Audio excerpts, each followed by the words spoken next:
안톤 체호프의 희곡 갈매기를 읽어보겠습니다.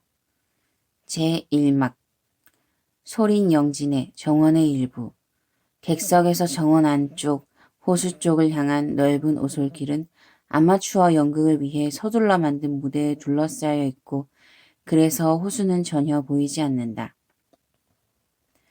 무대의 왼쪽 오른쪽에는 관목수, 의자 몇 개와 작은 탁자 하나. 막 해가 진 무렵 막이 내려져 있는 가설 무대 위에는 야코프와 그 밖의 일꾼들이 있어 기침 소리와 망치 소리가 들린다. 산책에서 돌아오는 마샤와 메드베젠코가 왼쪽에서 등장. 당신은 왜 항상 검은 옷을 입고 계십니까? 이건 내 인생의 상복이에요. 난 불행해요. 왜 그렇죠? 생각에 잠겨 이해할 수 없습니다. 당신은 건강하고 당신 부친께선 부자는 아니지만 생활하는 데는 충분하지 않아요. 당신에 비하면 전 훨씬 더 어렵게 삽니다. 한 달에 23루블밖에 못 받는 데다가 퇴직 적립금까지 부어야 하지만 그래도 난 상복은 입지 않습니다. 문제는 돈이 아니에요. 가난한 사람도 행복할 수 있어요. 그것은 이론뿐이지 실제로는 그렇지 않아요. 저와 어머니 두 누이 동생과 남동생이 사는데 월급은 다 해야 23루블입니다. 먹고 마셔야죠. 차와 설탕도 있어야죠. 담배도 있어야죠. 그러니 이렇게 쩔쩔매는 겁니다. 이제 곧 연극이 시작되겠군요. 네. 니나 양이 출연하고 각본은 트레플레프 군이 창작한 겁니다. 두 사람은 사랑하는 사이니까 오늘은 두 사람의 영혼이 바야흐로 하나의 같은 예술적 이미지를 표현해 보려는 시도 속에서 융합될 거라는 겁니다. 그런데 나와 당신의 영혼 사이에는 공통적인 점이 없군요. 난 당신을 사랑하고 있습니다. 당신이 그리워서 집에 가만히 있지 못하고 매일 시오리길을 터벅터벅 찾아왔다가 또 시오리길을 돌아가죠. 그런데도 당신은 나를 냉정하게 대하시니. 그것도 무리는 아니겠죠. 내게는 재산도 없고 거기다 식구도 많고 입에 풀칠하기도 어려운 사내하고 좋아서 결혼할 여자가 어디 있겠어요? 쓸데없는 소리 마세요. 말씀은 감사하지만 당신의 사랑에 응해드릴 수가 없군요. 단지 그뿐이에요. 피우시겠어요? 생각이 없습니다. 아이 더워.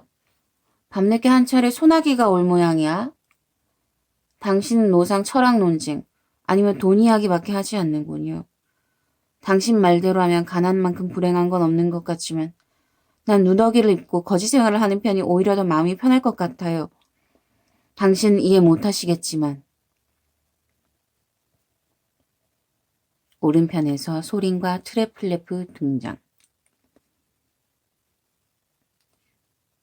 얘야, 왜 그런지 내겐 시골 생활이 맞지가 않아.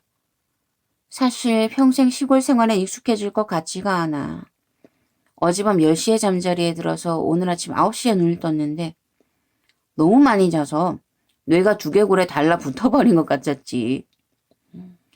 게다가 점심을 먹고 다시 졸았더니 지금은 녹초가 되어 악몽을 꾸는 것 같단 말이야. 어쨌든. 네. 삼촌은 도시에서 사셔야 할 분이에요. 시작할 때 알려드리겠어요. 지금 여기 계시면 안 돼요. 나가주세요. 마리아 일리니치나 부탁인데 아버지께 개를 풀어놓으라고 말씀드려줘요. 안 그러면 개가 지저댈 거예요. 누이 동생이 또 밤새 잠을 못 잤어요. 아버지한테 직접 말씀드리세요. 전 못해요. 실례합니다. 가요. 그럼 시작하기 전에 알려주십시오. 또 밤새도록 개가 지저대겠어. 난 시골에서는 하고 싶은 대로 산 적이 한 번도 없어. 전에 28일간 휴가를 얻어 쉬려고 이곳으로 온 적이 있지만 여러 사소한 일들로 괴로워온 첫날부터 멀리 떠나고 싶었으니까.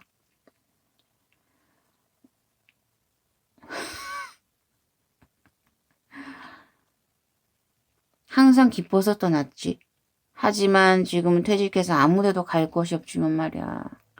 어쨌건 싫건 좋건 간에 살아야지. 도련님, 저희들 잠깐 목욕하고 오겠습니다. 좋아요. 하지만 10분 후에는 제자리에 있어야 해요. 곧 시작할 거예요. 알겠습니다. 자, 이젠 극장도 됐고 막이 있고 다음에 제1분장실이 있고 그리고 다음에 제2분장실. 그 다음엔 빈 공간이죠. 무대 장치 같은 건 하나도 없어요. 그대로 호수와 지평선의 전망이 펼쳐진단 말입니다. 개막은 정각 8시 반. 달이 떠오르는 것과 동시에 막이 오르는 거죠. 멋있군 그래. 만일은 이나영이 지각이라도 하는 날이면 무대 효과는 엉망이 되죠. 이제 슬슬 올 시간이 됐는데 그 여자는 아버지와 계모의 감시가 무척 심해서 집을 빠져나오는 것이 감옥을 탈출하는 것만큼이나 어려울 거예요. 아저씨는 머리고 수염이고 텁수룩하군요. 좀 깎으시는 게 어때요? 이것 때문에 한평생 골탕을 먹었지. 난 젊었을 때부터 꼭 술주정뱅이 같은 풍채여서 말이야. 한 번도 여자들에게 인기가 있어 본 적이 없어. 내 어미는 어째서 저렇게 토라져 있지? 어째서냐고요? 쓸쓸한 거예요. 셈이 나는 거죠. 어머니는 처음부터 저나 오늘 이 연극, 그리고 제 각본이 마음에 안 드신 거죠. 왜냐면 출연자가 당신이 아니고 저 니나 양이기 때문이죠.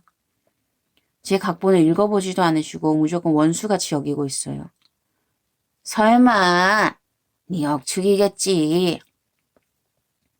어머니는 말이에요. 이 조그만 무대에서 갈채를 받는 게 당신이 아닌 저 니나 양이라서 우라가 치미는 거예요. 변태 심리의 소유자지요. 어머니는 그야 재능도 있고 머리도 좋으세요.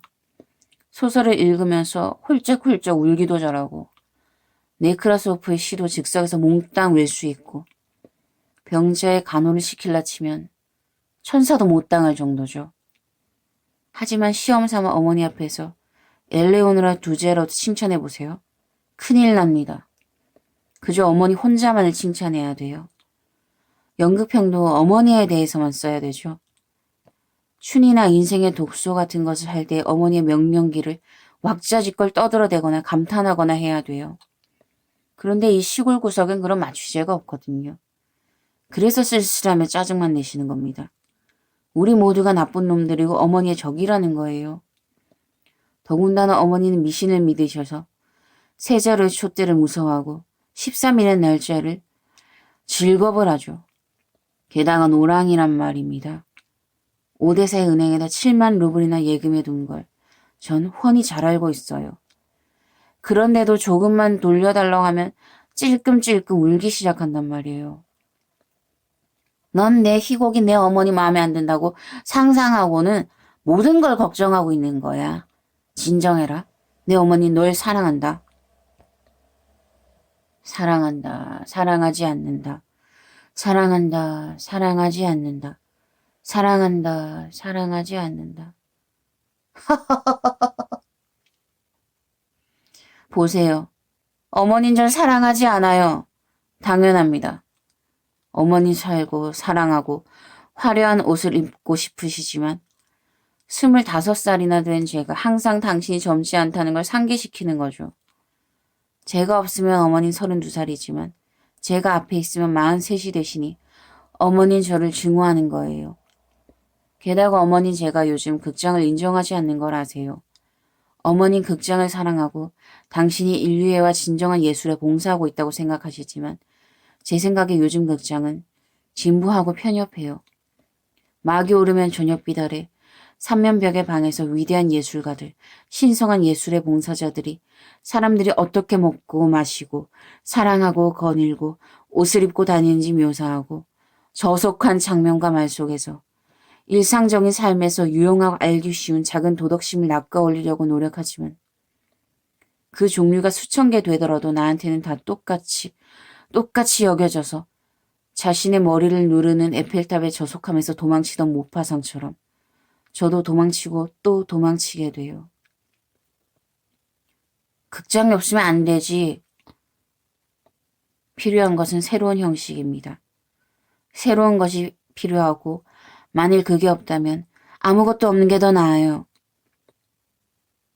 난 어머니를 사랑해요. 너무나 사랑해요.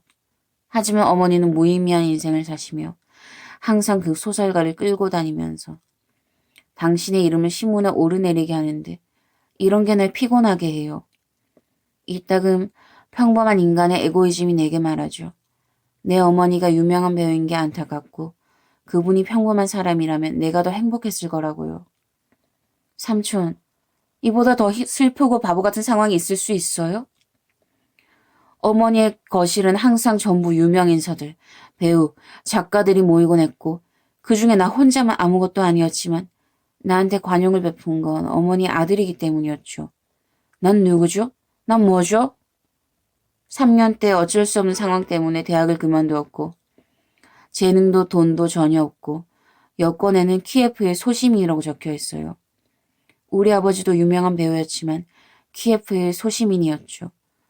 어머니의 거실에 드나드는 그 작가들과 배우들이 호의적인 관심을 내게 보일 때면 그들이 나의 초라함을 저울질하고 있는 것 같았고 난 그들의 생각을 알고는 모욕감에 괴로워했어요.